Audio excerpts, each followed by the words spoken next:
Hey everyone, my name is Anthony, online creator and personal growth enthusiast.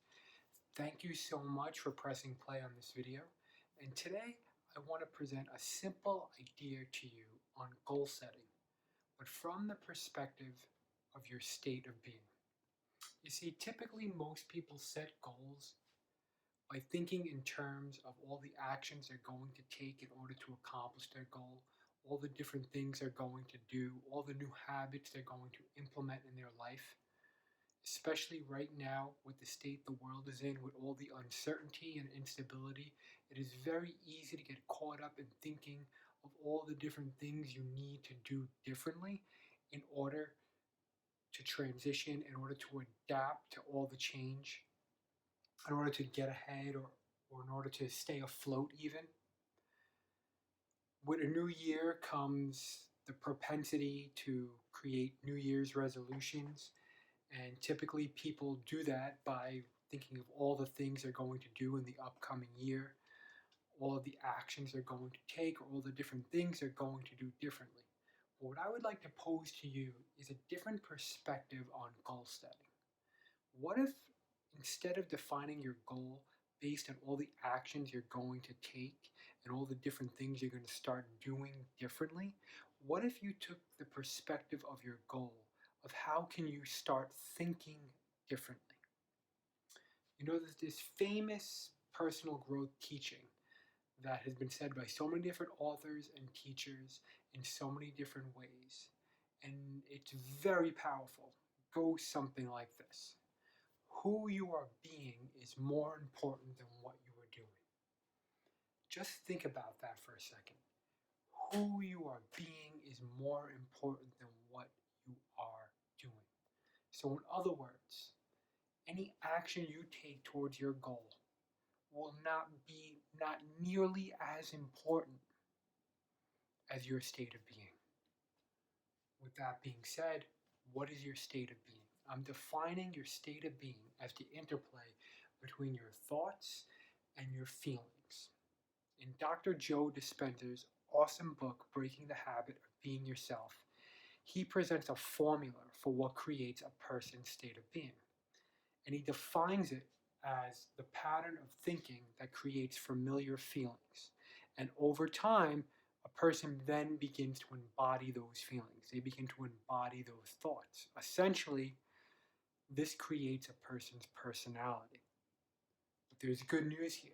This means the power is in our hands to create our state of being. This essentially is our greatest power as humans. This is our ability to be creators. We can create our state of being from thoughts and feelings. We can influence reality. So, the first part of that, the first part of creating your state of being is your thoughts. And how do you do that? You do that by elevating your consciousness. So, what do I mean by that?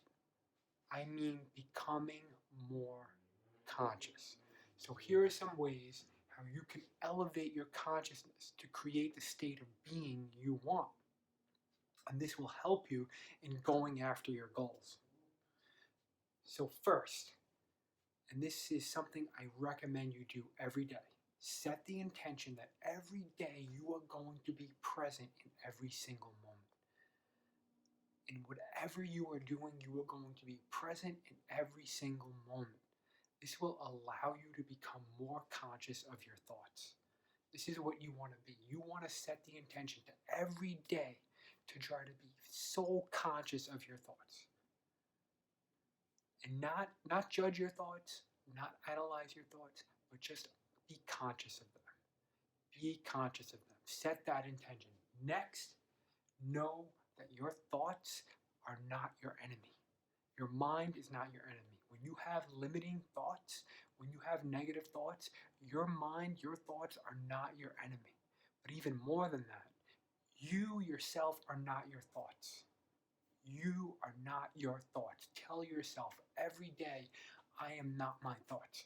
When you are having limiting thoughts, I am not my thoughts. Can you imagine if we all grew up in a world where we knew from a very young age that we know that we are not our thoughts. Imagine that would have been for your life. Imagine that would have been for all of our lives if we knew from a young age that we are not our thoughts. You have thoughts, you can observe your thoughts, you can witness your thoughts, but you don't have to analyze them, you don't have to judge them, you don't have to identify them, you don't have to attach to them. You can just witness and observe and let them go. And when you do that more and more, when you become just more conscious observer of your thoughts, you can just dispel any mental chatter your thoughts begin to engage in. You can stop any mental chatter, any field trip your mind takes down a dire path because you become more conscious and you can just stop yourself. So make that an intention every single day to take control of your thoughts. Number two, and this is a really important one. This is big. This, to me, is the most important thing you can do for yourself. And that is to commit to personal growth. You want to elevate your consciousness? Commit to personal growth. Give your mind new input. Feed it new input. And what I'm talking about is not just learning new skills to better your profession or to better your career. That's all well and good. What I'm talking about is growing your entire being, growing in every area of your life. And what I'm saying is to schedule time throughout your day. Schedule personal growth time. Schedule personal growth time. Just like you schedule anything else in your day, just like you wake up and you plan to work out and exercise and you schedule time, schedule 20 to 30 minutes each day for personal growth time. That will be a game changer for you. Make the active intention of growing a deliberate practice in your life to work on whatever area you need to work on.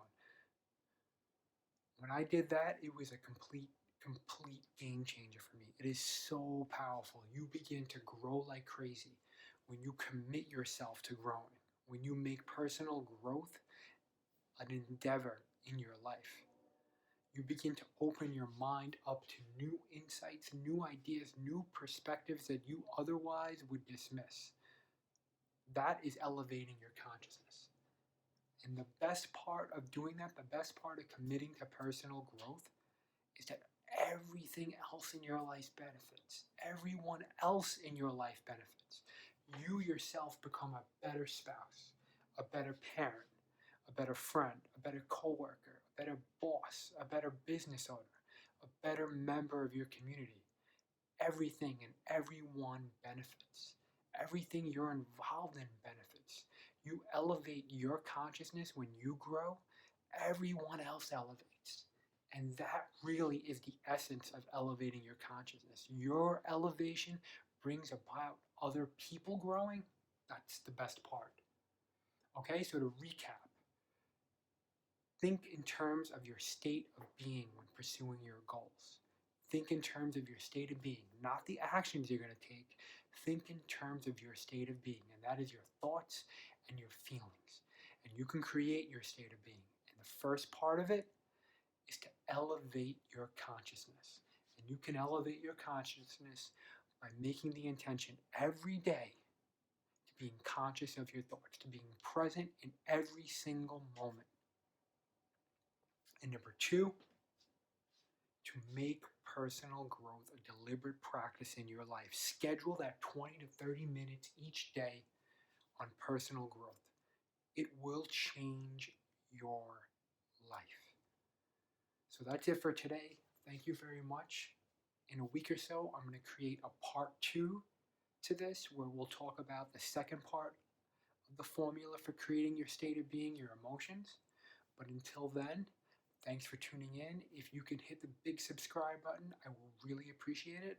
Also, I'm going to drop a link to my weekly newsletter on personal growth for everything mind, body, soul, and business. I hope you subscribe. I hope you join. Thanks again. You're awesome.